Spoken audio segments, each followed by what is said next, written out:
Hi, and welcome to Pet Pals. Every week we showcase animals that are looking for forever homes at the Frederick County Division of Animal Control and Pet Adoption Center. I'm Linda Shea, the Division Director. With me is Randy Cooper. And fortunately this week we don't have a lot of animals at the shelter, so that's a good thing. That means that animals are getting adopted. That means that animals that come in as stray are being returned to their owners rather quickly. So we'll have 8 animals here that are looking for homes, though, still at the shelter.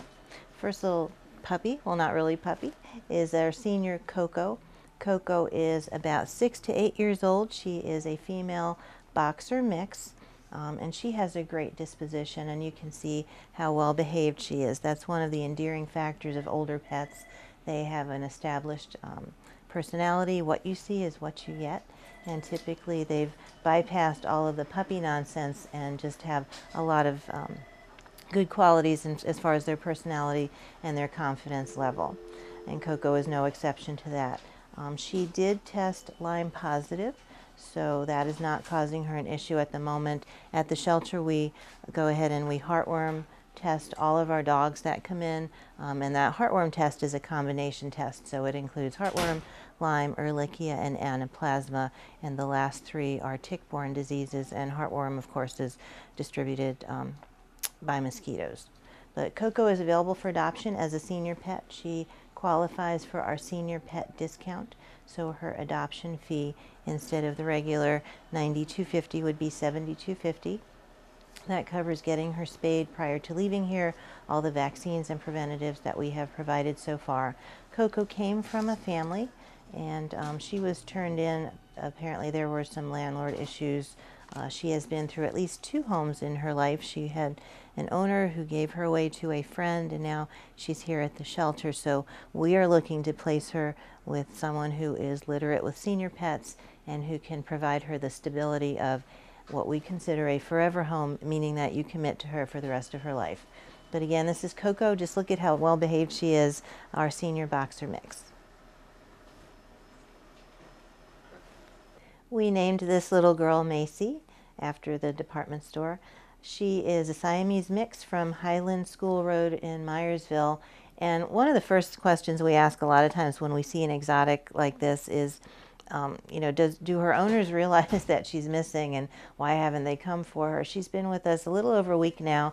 She is about 3 to 4 years old. She's already spayed, so we know that she belonged to somebody at some point.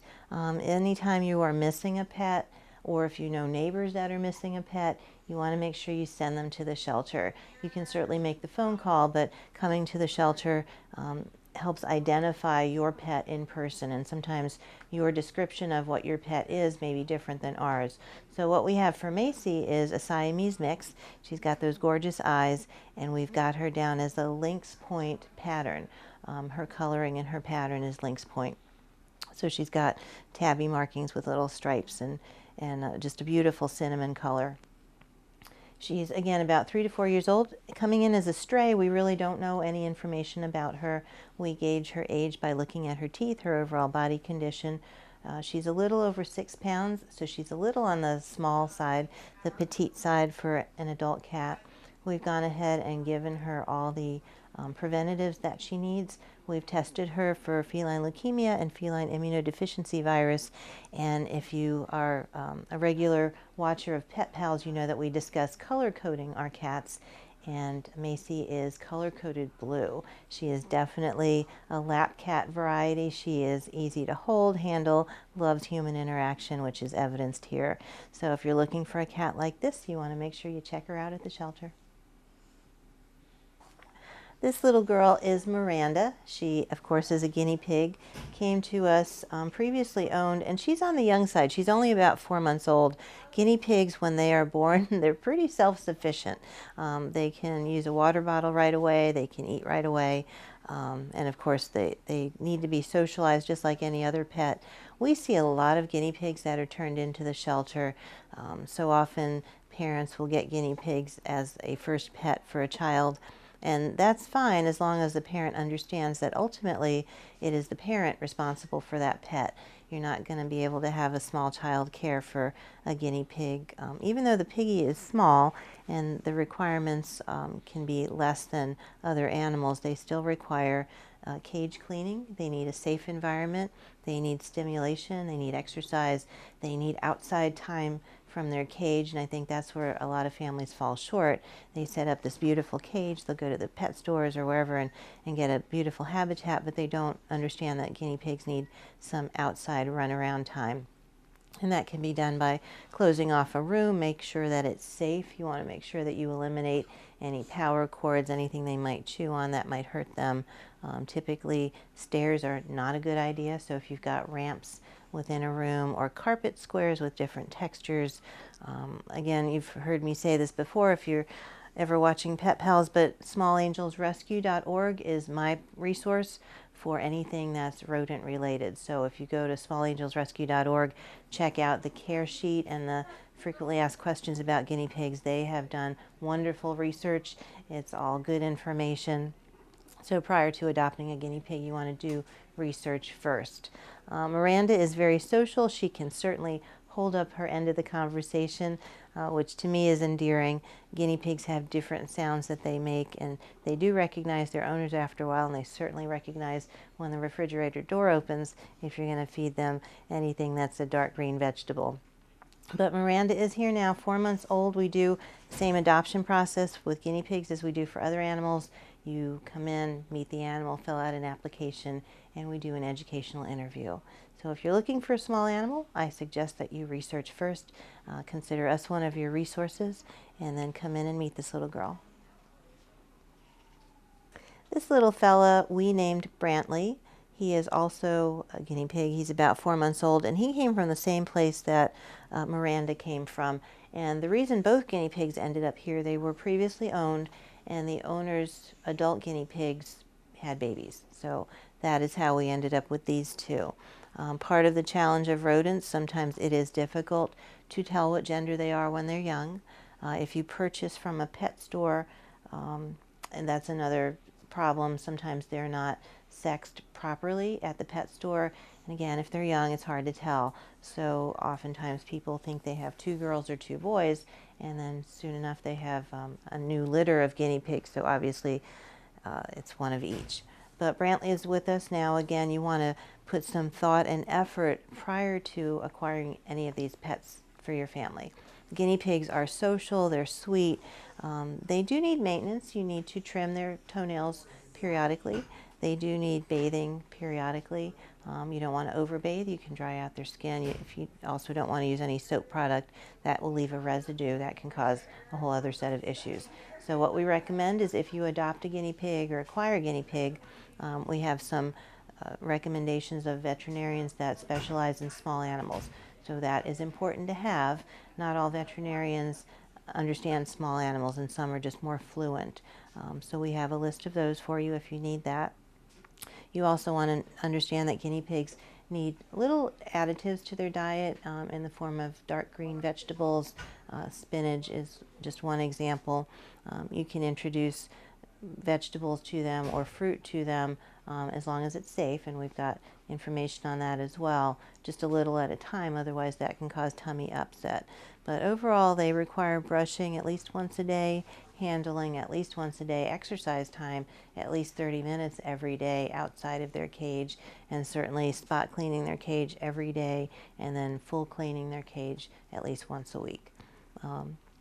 If you have any questions on guinea pigs, again, we always send you to smallangelsrescue.org for their website information on anything rodent related, and also you want to come into the shelter, you can ask us questions, and we're happy to have you interact with these guys and answer any questions and offer our observations. The animal shelter is the Frederick County Animal Control Division is the only animal shelter in Frederick County. We're open admission, so we have taken in these guys and are looking forward to placing them in a new home. So we're going to go ahead and take a short break. When we come back, we've got some bunnies to look at, and then we've got a pig to take a look at as well.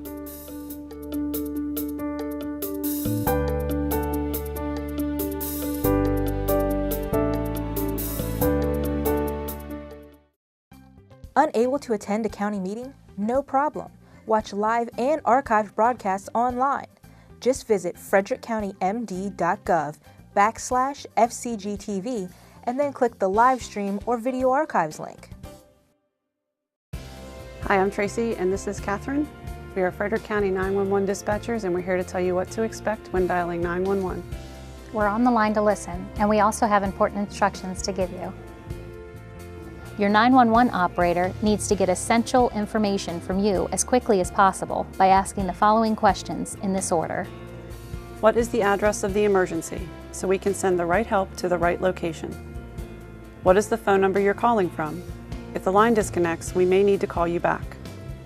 What is your name so we can address you properly? And tell me exactly what happened. Asking these questions allows operators to start dispatch to emergencies quickly. Your 911 operator is often working closely with one or more dispatchers, obtaining important information which is relayed to responders who are on the way to your location while you are still on the phone. This process is repeated on each call to ensure responders get to each emergency as quickly and safely as possible with the right information to provide the best service they can. Law enforcement, fire and rescue, and other responders rely on 911 operators and dispatchers to obtain specific information that varies with each type of call. Sometimes it may seem as though your 911 operator is asking a series of unnecessary questions, but in fact this information is vital for getting the right help sent to the right place. Often, help is already on the way while your 911 operator is talking to you. While emergency crews are responding, dispatchers continue to provide them with updated information gathered by your 911 operator. Also, your 911 operator may be able to provide you with important life-saving direction, from how to safely exit a building on fire to CPR instruction, providing important information for staying safe and out of danger during a vehicle accident, as well as helping a caller deliver a baby. For more information, visit frederickcountymd.gov/911 or call the non-emergency number at 301-600-1603. So, I just moved in with this family, and it's embarrassing. The little one, he likes to go outside and crawl around in the giant litter box. I don't know what he's doing. I mean, I was born and I knew how to use the litter box. Look at that! That's disgusting! Oh, poop already! You're making me nervous. Oh, okay, I can't look at this anymore. I really hope he grows out of this, for his sake.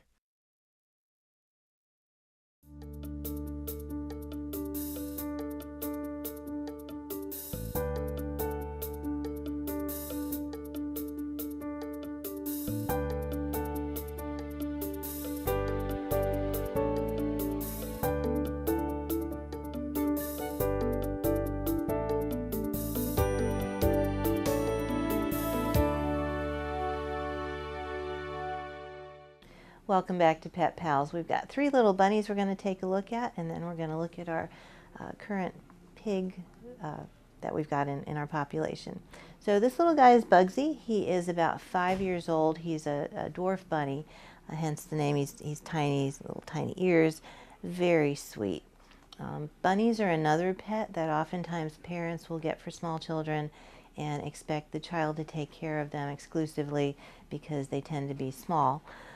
But bunnies need adult supervision of small children that are watching them.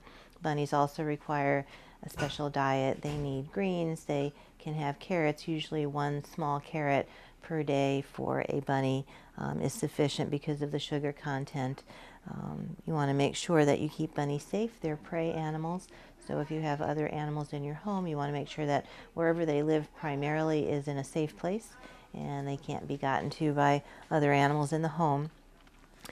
You want to make sure that you offer them exercise outside their cage at least 30 minutes a day, and again you want to make sure that all of that is supervised. We tend to be very protective of our bunnies because we see so many that are dropped off through the year. We are coming up on Easter, so if you are considering getting an Easter bunny for your child, we would plead with you to please reconsider. Do the research first, perhaps offer a chocolate Easter bunny in the basket, and then do some research and consider after the holidays if you still want a bunny or not. We offer, if you come into the shelter, kind of interact, visit, and again, just read and ask questions to make sure that you can commit to a bunny. Bunnies can live a good long life, usually 8 to 10 years, but we've had bunnies that have lived much longer with proper care. So again, this is Bugsy.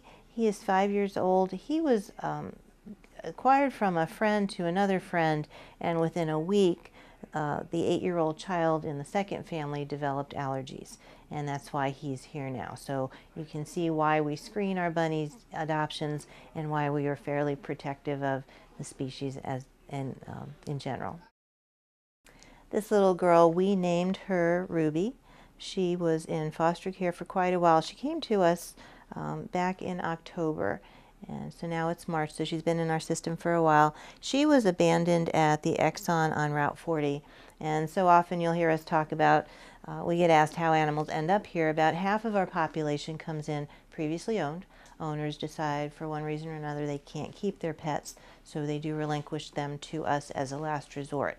As an open admission shelter, we don't turn animals away from within Frederick County. Your taxes pay for us to be here, but as a last resort, that's what we provide for owners. Strays, we also take in as long as they're found within Frederick County. So often when we see pets like this that are social and obviously belong to somebody at some point, we're sort of always clueless as to why people wouldn't just deliver the bunny here. Where she was found is less than 2 miles from the shelter. So we have convenient hours for drop-off. Call ahead if you need more information, but it really becomes unfair to just abandon an animal somewhere that's either populated or there's traffic. There's all sorts of things that can happen. But Ruby's with us now, so she was safely placed in foster care, and as you can tell, she is just a love. She's very affectionate, very sweet, easy to handle, and we encourage you again, because we're getting towards Easter when people start thinking about bunnies and chicks, to do your research beforehand and maybe postpone adopting or acquiring a bunny until after Easter. Fill that basket with a chocolate bunny instead, and again, read. Bunnies need to be kept safe. They do need vet care. Not all vets are fluent in bunnies, so you want to make sure that your budget and your resources allow for proper care of a bunny like Ruby. But we're looking forward to placing her. She is not only gorgeous looking, but her personality is absolutely wonderful. This little fella is named Fabio, and he is absolutely a good-looking bunny. He's a lion head mix. He's a boy. We've got him at about 7 to 8 months old, and he is another product of foster care. So he also came in around October. When animals go to foster care, we get lots of compliments, and we are very appreciative of our foster care providers. So if you've ever considered wanting to take care of an animal temporarily, if you can't commit to an animal for a lifetime, you might be able to commit to an animal for just a short amount of time. Sometimes it's 6 months or so for one animal by the time they get to be big enough, by the time they get altered and maybe through an illness or of sorts. So if you've ever considered maybe temporarily caring for a pet, contact us about foster care. We are always looking for good foster care providers. We are coming up on kitten season, where we get cats and kittens in on a nonstop basis pretty much over the next few months. We provide everything that you need. We provide the medications, vaccines, preventatives, and then we will help market those animals. And we try to be flexible. Some animals will stay with foster care providers until they're adopted, and others, like Fabio, will come back to the shelter because we're the central location. A lot of people looking for animals come to the local animal shelter, and we are it. So this makes a good place to showcase those animals once they're ready for adoption. Fabio came to us as a stray, and he was found on East 8th Street in Frederick, so a fairly populated area. Again, if you have an animal that you can no longer take care of, please don't abandon them. Please make the phone call to us and to figure out when you can bring them in, what the situation is. If you have an owned pet, sometimes people think they're going to get in trouble if they turn in an owned pet. You're not going to get in trouble. We do request, though, that one of the main reasons we ask for owners to relinquish pets instead of just abandoning them, the more information we have on an animal, the more likely we are to be able to adopt out that animal. For example, we know nothing about Fabio other than what we've learned from him in foster care. We don't know if he has been around dogs. We don't know how many were in his litter. We don't know where his mom and dad are. We don't know if he's been around small children. So all of that information is helpful when we go to place an animal with a new family. So if you have an animal that you're thinking of relinquishing, we ask that you call us for information and that you set up a time when you can bring that animal in as a last resort. We will also discuss with you other options prior to relinquishing a pet. If you're able to rehome, if you're able to hang on to it. We also offer some resources. If you need low-cost spay-neuter information, we have that. We have a pet food bank if you need that to help with your pet, to keep that pet in your family. But Fabio is one of quite a few bunnies on the floor at the moment, and he is looking for a new forever home.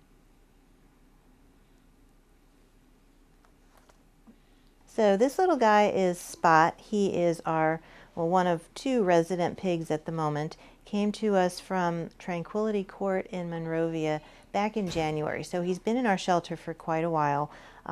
We are really designed for dogs and cats. So coming upon a pig that's a stray, we're open admission. We do take in all animals that need us within Frederick County, and so that's why Spot is with us at the moment. We are looking for somebody to adopt him as a pet.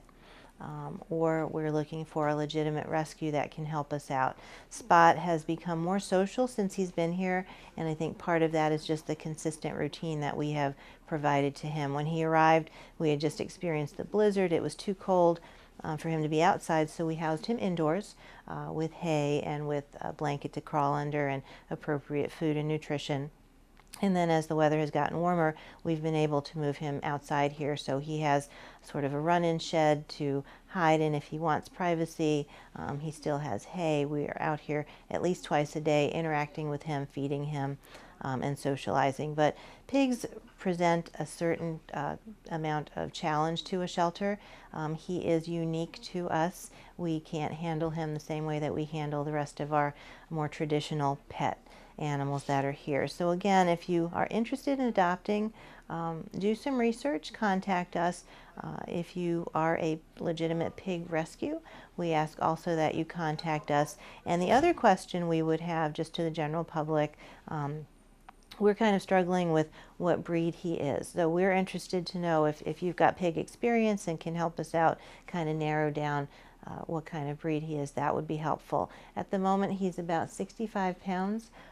We are in the process of determining if he is, we're pretty sure he is not neutered, so we will try to get that done prior to him leaving here. But again, this is Spot, our resident pig, and we are just putting him out there for either adoption or rescue.